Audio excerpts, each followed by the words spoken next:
मैं कोई बहुत अच्छा ऑरेटर नहीं हूँ और मैं हमेशा असेंबली के टाइम पे और कोई भी इवेंट के टाइम पे सबसे पीछे बैठता था, बैक बेंचर। और जिस दिन थॉट ऑफ द डे बोलने के लिए बोला जाता था उस दिन तो बंक ही मार देता था मैं। और आज बोलने की स्टेज में बोलने की हिम्मत इसलिए आ रही है क्योंकि जब थॉट ऑफ द डे बोलने के लिए बोला जाता था तब जो रटा हुआ रहता था वो बोलना है, आज जो करा हुआ है वो बोलना है। तो थोड़ा सा कंफर्टेबल है आज।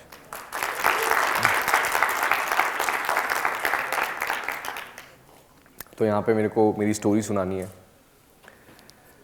तो मैं एक बहुत ही ज़्यादा गरीब परिवार से नहीं आता हूँ लेकिन एक साधारण परिवार से आता हूँ, जैसे 90% फैमिलीज़ होती हैं, सो उसमें कुछ नया नहीं है। तो मैं 8वीं तक महर्षि विद्या मंदिर रीवा में पढ़ता था। तो 8th क्लास में मेरे को बहुत अच्छे नंबर आए, 90s के उसमें आए। तो मेरे पापा को लगा लड़का हमारा होनहार है, इसको कलेक्टर बनाते हैं। लेकिन उन्होंने गलती कर दी कि उन्होंने मेरे को फिर हॉस्टल में डाल दिया। और हॉस्टल में जैसे गए तो वो जो 96% थे वो 43 हो गए, 43% हो गए। पापा का सपना टूटा। पापा बोले तू कॉमर्स ले ले यार। हमने कॉमर्स ले लिया। कॉमर्स लिया तो कॉमर्स वालों के पास में ज़्यादा ऑप्शन रहते नहीं है। कॉमर्स वालों के पास ऑप्शन रहते हैं तो सीए बन जाओ या तो एक अच्छे बिजनेस स्कूल में चले जाओ, कैट क्लियर करो और आईआईएम में चले जाओ। तो मैंने दोनों ट्राई किए, सीए किए, सीए नहीं हुआ। कैट की तैयारी की तो कैट अंग्रेजी कमज़ोर थी तो वो नहीं हुआ। फिर एक यूनिवर्सल ऑप्शन बचता है यूपीएससी। तो बोले चलो इसको भी आजमाते हैं। तो उसको आजमाने के लिए मैं दिल्ली आ गया। स्कूल के टाइम पे हॉस्टलर्स के साथ में हमने स्कूल में पढ़ाई तो इतनी नहीं की, लेकिन सीखने को बहुत मिला हम लोग को। दोस्त हॉस्टलर्स बहुत अच्छे बन जाते हैं। अगर कोई आप लोग में से हॉस्टल का होगा तो जानकारी होगी उसको। यूपीएससी की तैयारी के लिए आए तो आनंद जो मेरा पार्टनर है उसने बोला कि यार कुछ बिजनेस करना है। अपन कर भी लेते थे बिजनेस, चल बिजनेस करते। तो हमने बोले क्या करेंगे यार बिजनेस में। तो बोले यार देखते हैं चल अपन। फिर वही 50-50 रुपये का पेट्रोल डलवाया और जाके गाड़ी हमारी जो है वहीं रुकी जहाँ हर बार रुकती थी। तो बोले कहाँ ओपन करना चाहिए पहला आउटलेट। और चाय ही हमको बेचना था क्योंकि हमने देखा था कि चाय हर जगह चल जाती है। कोई इतना डेटा नहीं था कि it is highest consumer beverages on planet, सबसे ज़्यादा चाय बेची जाती है, हमको मालूम नहीं था। लेकिन हमको दिख रहा था बेर आई से कि हर गली में हर कोने में एक ठेला जो भी चलाता है वो चल जाता है। तो मैंने अपने पापा को नहीं बताया कि मैं यूपीएससी छोड़ के दिल्ली से वापस इंदौर आ गया हूँ और चाय बेच रहे हैं हम लोग यहाँ पे। क्योंकि औसतन आप लोग जब देखोगे तो शहर में आप बहुत अच्छे अच्छे लोग, मतलब हमारे यहाँ भी अच्छे हैं, लेकिन जैसे डैडी रहते हैं थोड़ा फ्रेंडली रहते हैं, पापा रहते हैं। हमारे यहाँ पे ना बाप होते हैं। तो वो जब आपको इतना पढ़ा लिखा है, कोचिंग में पैसा लगाया, तो उनको आपको मालूम पड़ जाएगा कि चाय बेच रहे हैं तो थोड़ी दिक्कत हो जाएगी वहाँ पे। तो पापा को हमने नहीं बताया, मम्मी को बता दिया था क्योंकि मम्मी का हम राजा बेटा। फिर ये हुआ। फिर उसके बाद में हमने एक जगह फाइनल की चाय बेचने के लिए, कहाँ बेची जाए, कौन सी जगह फाइनल, क्योंकि एक ऑफलाइन बिजनेस है, कहाँ बेचेंगे। तो पहली दुकान हमने खोली गर्ल्स हॉस्टल के, हाँ सही बोला, गर्ल्स हॉस्टल के पास में। वो एक हमारी ये मार्केटिंग टेक्निक थी कि अगर हम गर्ल क्लाइंट को रिटेन करेंगे तो बॉयज़ अपने आप आ जाएंगे। और वो हुआ भी, हमारी दुकान वो चलने लगी। तो हमने और भी मार्केटिंग के बहुत सारे फंडे किए, जैसे कि आप लोग जानते हो कि तो मैंने बताया था दोस्त मेरे बहुत थे। तो सारे दोस्तों को मैं बुला लेता था कि आ जाओ यार दुकान पे। तो सब आ जाते थे दुकान पे, चाय पीते हम लोग बैठे रहते थे वहाँ पे, खड़े रहते थे। तो लोगों को ये लगने लग गया कि यार इतनी भीड़ क्यों लगती है, क्या बेचता है ये। वो जबकि हमारी खुद की डमी भीड़ थी, बनाई हुई भीड़ थी। ऐसी मार्केटिंग टेक्निक और करते थे हम लोग। किसी भी इवेंट में जाते थे, कहीं पे भी मॉल में भीड़ में, तो आपस में ही हम लोग बात करते थे ज़ोर ज़ोर से कि यार वो सुना चाय सुट्टा बार बहुत चलता है यार, घूम के आते हैं। तो ये सारी चीज़ें हमने इस तरीके से मार्केटिंग स्टार्ट की। एक दुकान स्टार्ट हुई, फिर उसके बाद में जब हमारी दुकान चलने लगी तो हमको ये पता था कि यार B2C होता है ना, मतलब बिजनेस टू कस्टमर होता है। लेकिन हमको ये नहीं पता था कि B2C के बीच में A से Z तरीके के लोग आते हैं। कि कोई गुंडा आ गया कल को बोलेगा भैया चाय दो, तो उससे पैसे नहीं ले सकते, पुलिस वाले से तो ऐसे नहीं ले सकते। तो ऐसे तमाम चीज़ें आने लगी। मैं दुखड़ा क्या ही रो, मतलब 18 मिनट में दुखड़ा नहीं रो पाऊँगा, बहुत कम है। सो एक मेजर दुखड़ा भी मैं बता ही रहा था अंकुर भैया को, तो वो बता देता हूँ कि probably we are the youngest company India जिसके पास 2 बार नार्कोटिक्स के छापे पड़े, और हम बेचते क्या हैं, चाय। सो ये चीज़ें अनएक्सपेक्टेड थी, लेकिन हमारे साथ हुई। लेकिन जब आपका विजन अच्छा रहता है ना, तो आपको ये सारी चीज़ें हो जाती हैं। मैं देखिए, मैं कोई ज्ञान नहीं दूंगा, मोटिवेशन नहीं दूंगा। मेरे साथ जो हुआ ना, मैं जिसके चीज़ का भुक्त भोगी हूँ, मैं वही चीज़ आपको बताऊंगा। आपका टाइम ज़ाया नहीं करूंगा, या फिर जो लोग भी देख रहे होंगे उनका भी टाइम ज़ाया नहीं करूंगा। हम लोग ने स्टार्ट किया, तो हम लोग के पास में मैं, आनंद, राहुल और एक हमारे साथ में था मनोज। सो मनोज के पापा मम्मी नहीं है, ही इज़ एन ऑर्फन। तो एक डेंटिस्ट साहब के यहाँ पे अभी जूते चप्पल जमाता था और पोछा करता था भैया वो। तो हमने बोला यार मैं सैलरी नहीं दे पाऊंगा तेरे को अभी 1-2 महीने, तो पहले चल जाने दुकान, फिर हम सैलरी देंगे। तो बोला ठीक है भैया, लेकिन क्या मतलब इसके आगे क्या होगा? तो मैंने बोला ठीक है, ये अपन इसको आग लगाएंगे, आगे काम करेंगे, और एक चीज़ तेरे से प्रॉमिस कर रहा हूँ कि जब तक तेरा घर नहीं बनेगा तब तक मैं अपना घर नहीं बनाऊंगा। तो उसने बोला ठीक है जी भैया चलो। ऐसे कारवां बढ़ा। हमने धीरे धीरे चालू किया, 1 दुकान, 2 दुकान, 3 दुकान, अभी हम लोग के 470 आउटलेट हो गए इंडिया में।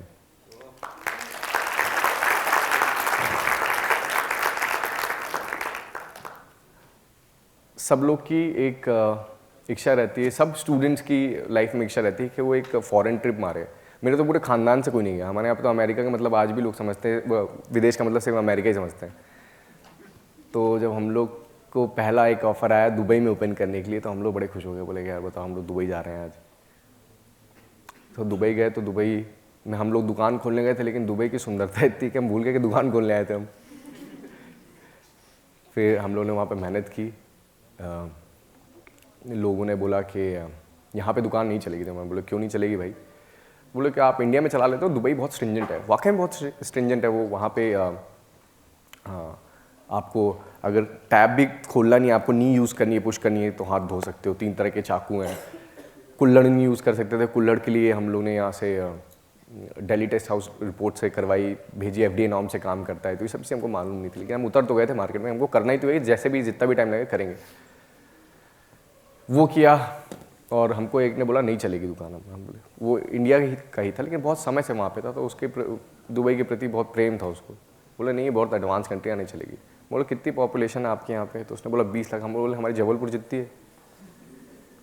लेकिन वाकई में वहाँ पे मार्केटिंग करना बहुत डिफिकल्ट था, क्योंकि मार्केटिंग के पैसे बहुत डबल ले रहे थे इंटरनेट वाले, और हम फ्री नहीं बेच सकते थे, क्योंकि फ्री बेचने के लिए भी इकोनॉमी डिपार्टमेंट से आपको परमिशन लेनी पड़ती है, और कोई इवेंट नहीं कराया जा सकता, उसके लिए अलग परमिशन लेनी पड़ती है। हम बोले क्या करें? तो हम 1.5 महीना रुके वहाँ पे। जितने भी इंडियन, पाकिस्तानी, बांग्लादेशी थे, जितने भी फंक्शन होते थे फेसबुक से हम सब निकाल के उनके यहाँ पहुँच जाते थे, और सबको हमने इनवाइट किया। और पहले दिन ही हमारा जो फुटफॉल था वो 2000 लोगों का था, पहले दिन, डे फर्स्ट में। क्यों? क्योंकि हमने प्राइस में खेला। हमने दुबई में 2 तरह के बेसिकली मिल्क यूज़ होते हैं। एक होता है अलमराय, और एक होता है रेनबो। तो रेनबो बेसिकली लोग चाय बनाने के लिए यूज़ करते हैं, और उसमें देते हैं, और कुछ 1.5 दिरहम की चाय भी देते हैं। हमने कुल्हड़ यहाँ से भेजा, जो हमको महंगा बहुत पड़ा, और उसके बाद में हमने अलमराई दूध यूज़ किया, जो कि काफ़ी प्रीमियम होता है, और हमने 1 दिरहम में बेचा। हमने पूरा मार्केट ही क्रैश कर दिया। हमने 14 जनवरी 2020 को खोला था, कोविड के जस्ट पहले। हम बोले कि अब तो हम पिटेंगे यार, ये क्या हो गया अभी। लेकिन कोविड आया, हम लोग का ऐसा हाल हुआ कोविड में कि हमको सब जगह किराया भाड़ा तो देने ही थे, हर दुकान के किराया भाड़ा देने थे। हमारे यहाँ पे जो लड़के काम करते थे, हम उनकी सैलरी नहीं काट सकते थे, क्योंकि जितने भी लड़के हमारे यहाँ पे काम करते हैं ज़्यादातर अनाथ हैं, ज़्यादातर डिसेबल्ड हैं, तो उनकी सैलरी हम नहीं काट सकते। तो हमने सोचा कि क्या किया जाए। तो हमने अपर मैनेजमेंट से सैलरी काटना स्टार्ट की। तो मेरे भाई का बेस्ट फ्रेंड है, जिगरी फ्रेंड है, जो अपर मैनेजमेंट में था, उसको मैंने रखा था, क्योंकि वो बहुत अच्छा सेल्स का काम करता था। तो मतलब कोर टीम में था वो। तो उसकी भी सैलरी कटी। तो उसने क्या किया कि वो सारी टीम तोड़ के एक दूसरे कॉम्पिटिटर के साथ जाके मर्ज हो गया। वो एक तो पैसे नहीं आ रहे थे, ऊपर से जिसको भाई मानते थे वो पूरी टीम तोड़ के दूसरे टीम वाले के साथ में चला गया। हम लोग सोचे कि क्या करें यार अब इस टाइम पे। तो उस टाइम पे हमारे कुछ करीबन कुछ 300 400 500 फॉलोवर्स थे हर प्लेटफॉर्म पे। तो हमने लैपटॉप खोला। अब बोले कि नहीं, अब ऑफलाइन से अब थोड़ा सा ऑनलाइन आने की बारी है। तो उसी टाइम से फिर अब वो जब वो छोड़ के चला गया यहाँ से, हमारे यहाँ से, तो हमने लैपटॉप खोले और मैंने बताया जैसे कि कई बहुत कम फॉलोवर्स थे हमारे यहाँ पे, 200 300 400 हर जगह पे ऐसे फॉलोवर्स थे। उस फॉलोवर से हमने गेन किया तो आज करीबन हर जगह पे अच्छे फॉलोवर्स हैं। अब ब्लू टिक है। उस टाइम का ब्लू टिक है जब पेड नहीं होता था। उस टाइम पे हमने यहाँ पे गए, हमने ऑनलाइन काम किया, हमने फ्रेंचाइजीज बाहर बेची, हमने कंपनी इनकॉर्पोरेट की यूके यूएसए कनाडा में, और खूब काम किया उधर। गए नहीं अभी भी, लेकिन हमने वहाँ पे फ्रेंचाइजी बेच दी और हमारे दुकानें वापस से चलने लग गई। जैसे आफ्टर कोविड हो तो हमारी दुकानें वापस से चलने लग गई। खूब पैसा आ रहा था, खूब नाम आ रहा था, खूब पैसा हम छाप भी रहे थे, अभी भी छाप रहे हैं, लेकिन उस टाइम पे भी छाप रहे थे। तो उस टाइम पे मेरा क्लाइमैक्स है वो बाद में बताऊंगा, पहले मैं बता देता हूँ कि हम लोग की ग्रोथ क्या है अगर आपको डिजिट जाननी है तो। हम लोग दुनिया में सबसे ज़्यादा कुल्हड़ चाय बेचते हैं, करीबन 5 लाख कुल्हड़ चाय एक दिन में हम बेचते हैं।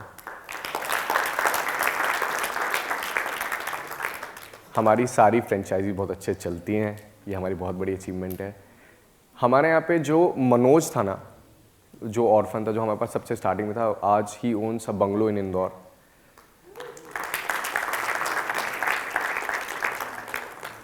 आज मैं टेडेक्स दे रहा हूँ, उसका भी रिसेंटली में जो स्टॉक भी आया है मनोज का।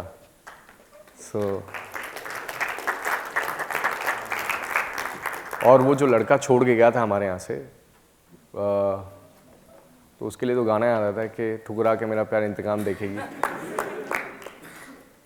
उसको ठेंगा मिला और जो रुका उसे बंगला मिला।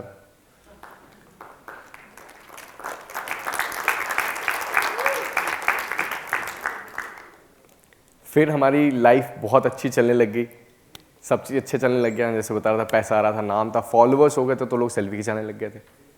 वो भी एक नया एक्सपीरियंस था, बहुत मज़े आ रहे थे। तो हमने सोचा कि क्या नया क्या करना चाहिए। तो मेरा ना हमेशा से बचपन से पायलट बनने का बड़ा सपना था। तो अब 3 बार 3 चीज़ों में फेल हो गए थे। पापा बोले पायलट तो नहीं हो पाएगा यार तुमसे, रहने दो तुम। तो हम बोले ठीक है, अब पैसा आ गया तो हम करेंगे। अब तो हमारा मन किया पायलट बनने का। सो आई क्लियर्ड MPSFC का एक मेडिकल 2 होता है एग्ज़ाम, DMCC का। तो वो क्लियर किया, वो मेडिकल टेस्ट क्लियर किया। फिर एक एग्ज़ाम के लिए कोचिंग करने लगे। हम बोले ठीक है यार चलो, एक अभी इतनी औकात तो नहीं है कि अपन एक प्लेन खरीद लें, लेकिन भाड़े पे लेके तो चढ़ ही सकते हैं। तो हम लोग ठीक है चलो, उसकी तैयारी करने लग गए। लेकिन जब सब चीज़ सही थी, ये हो गया था, और उसके जस्ट 2 महीने बाद जब मैंने एग्ज़ाम क्लियर किया तो I been diagnosed with type 1 diabetes.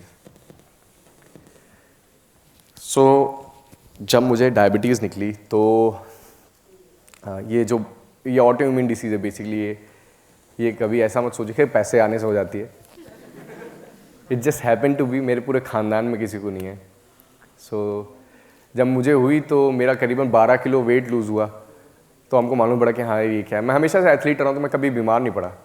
तो ये किसी को भी जाती है, एक दिन के बच्चे को भी जाती है ये वाली डायबिटीज़, बिना किसी कारण से। Nobody knows why it happened.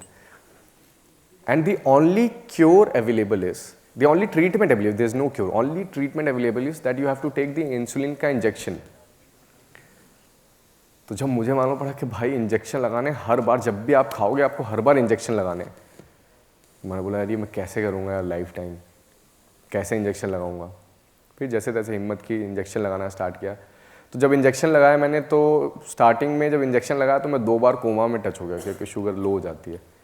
तो हालांकि बहुत कॉशन लेके किया था, लेकिन फिर भी 2 बार हो गया। और बहुत टेंशन हो गई कि यार अब मैं कुछ खा नहीं सकता, और खाने के कुछ भी खाऊंगा तो मैं वो खाने के पहले एक बार इंसुलिन के इंजेक्शन लगाने हैं, मॉनिटर करनी है कंटिन्यूसली, शुगर मॉनिटर करनी है, लाइफ टाइम करनी पड़ेगी। लेकिन सब चीज़ चली हमारे घर में। फिर मम्मी पापा इतने परेशान हो क्योंकि दिवाली के जस्ट पहले निकली थी, अभी साल 1.5 साल पुरानी बात है। तो मम्मी पापा हमारे पूजा पाठ कराने लग गए, झाड़ फूक कराने लग गए, आयुर्वेद कराने लग गए, पद्मश्री पद्म भूषण सारे तरह के डॉक्टर को हम लोगों ने दिखा दिया। बोला नहीं यार हमारे लड़के को इस उम्र में हो ही नहीं सकती और ये चीज़ ठीक हो गई है। तो उनको नहीं जानकारी थी, क्योंकि मेरे को भी नहीं, किसी को नहीं थी कि हम लोग ऐसी भी कोई चीज़ होती है, हमको पता ही नहीं था, हमारे खानदान में किसी को थी नहीं। टेंशन में बाल झड़ने लग गए मेरे। बोला अब तो गए यार, अपन निपट गए। फिर घर पे बैठे बैठे मम्मी पापा का चला, हम लोग की जॉइंट फैमिली, तो सब लोग बड़े परेशान थे। मेरी मम्मी पापा ने भी, सब ने मीठा खाना छोड़ दिया, कोई भी खाता ही नहीं है। तो मैं बोला ये चेहरा मैं नहीं देख सकता यार, इसको तो अब थोड़ा बेटर करना पड़ेगा। तो क्या करें? तो मैं देखा कि वसीम अकरम साहब को भी थी। तो वसीम अकरम साहब ने 90 दिन में कुछ वो कम बैक किए थे। हम बोले यार इसने अगर 90 दिन में कम किया है, पाकिस्तानी मैं इंडियन हूँ, मैं 1 दिन पहले करूँगा। सो जो HbA1c लेवल होता है, that is it has not to be more than 5.7। मेरा और कई लैब में 13 के ऊपर दिखाते नहीं, क्योंकि 13 के ऊपर पिक्चर निपट जाती लोगों की। तो मेरा 16.4 आया था, 16.4। एंड मैं घर से निकला, मैं बोला नहीं। 89th डे में मैं ऑफिस आ गया, काम किया, अगले दिन ही फ्लाइट पकड़ी, दुबई गया, कंपनी इनकॉर्पोरेट की। थोड़ा सा वेट भी बढ़ा मेरा, एंड मेरा जो HbA1c लेवल है, जो 5.7 से ज़्यादा नहीं होना चाहिए था, वो 5.5 आ गया अब। तो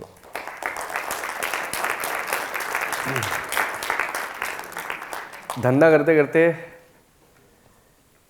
मेहनत करते करते,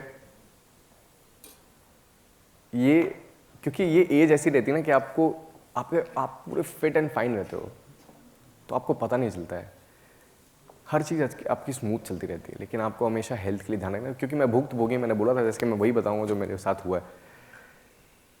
जो लोगों को 60 साल में समझ में आता है कि नहीं यार मनी इज़ नॉट एवरीथिंग, मैं बहुत जल्दी समझ में आ गया। और एक चीज़ और समझ आएगी कि लाइफ इज़ नॉट सर्टन, मतलब बहुत अनसर्टनिटी होती है लाइफ में। एक चीज़ जो आपको हेल्प करती है, मैं धंधे की बात भी बता देता हूँ, उसकी बता देता हूँ, क्योंकि सारे यंगस्टर्स बैठे हुए हैं, मैं अंकुर सर को भी यंग ही कंसीडर करता हूँ। सो लाइफ में आपका सपना आपसे बहुत ज़्यादा जुड़ा होना चाहिए, इतना ज़्यादा जुड़ा होना चाहिए कि साला कैसी भी चीज़ जीवन में आ जाए, आप बिस्तर से उतरने में और उसको कॉन्कर करने में मजबूर हो जाओ। आपके सपने, आपका विजन आपसे इतना ज़्यादा इंटैक्ट होना चाहिए, अलाइनमेंट आप लोग को एकदम फॉर्म होना चाहिए। मेरा सपना था कि हम लोग बोलते भी, हमारा एक स्लोगन बड़ा फेमस हुआ था कि जो भी हमारी चाय पिएगा हमारे देश की मिट्टी को चूमेगा। तो वो अभी था नहीं पूरा, तो कैसे रुक जाएं। अभी मनोज का ही घर बना था, बाकी लोगों का घर नहीं बना था, तो कैसे रुक जाएं। अभी तक ठीक है प्लेन खरीद लेंगे, अब प्लेन भाड़े पे नहीं ले पाएंगे तो, लेकिन बैठेंगे तो बगल को पायलट वाली सीट में, नहीं उड़ा पाएंगे। तो विजन बहुत मजबूत होना चाहिए आप लोग का। कलाम साहब ने बोला था कि आपके सपने वो होते हैं जो आपको सोने ना दें, वही आपके सपने होने चाहिए। मेक श्योर कि आपकी जो सपने हैं वो हल्के से धुंधले होंगे ना, लेकिन बहुत स्ट्रांग होने चाहिए कि मेरे को इतने पैसे छापने हैं, मेरे को अपने फैमिली को यहाँ से यहाँ लेके जाना है, फैमिली ट्रिप लेके आनी है, फॉरेन ट्रिप जानी है, जितने भी आपके जो भी सपने आपको पूरे करने हैं, आपके वो बहुत स्ट्रांग होने चाहिए। And for all the young people, those who want to pursue the entrepreneurship, let me tell you and to be very clear, मेरे फंडे जरूरी नहीं है कि आपके धंधे में चलेंगे। इस मार्केट का सबसे बड़ा गुरु है तो मार्केट खुद। आपको अगर धंधा करना है, मार्केट में उतरिए, मार्केट खुद ही बताएगा क्या सही है क्या गलत है। And this is the best time to do it. इतनी रिस्क एपेटाइट रहती है, एक बार फेल होंगे, 2 बार फेल होंगे, 3 बार फेल होंगे, आपके पास बहुत समय है भाई। You will learn something out of the market and market will teach you what is right and what is wrong. I wish you all the best and thank you so much for having me. Thank you.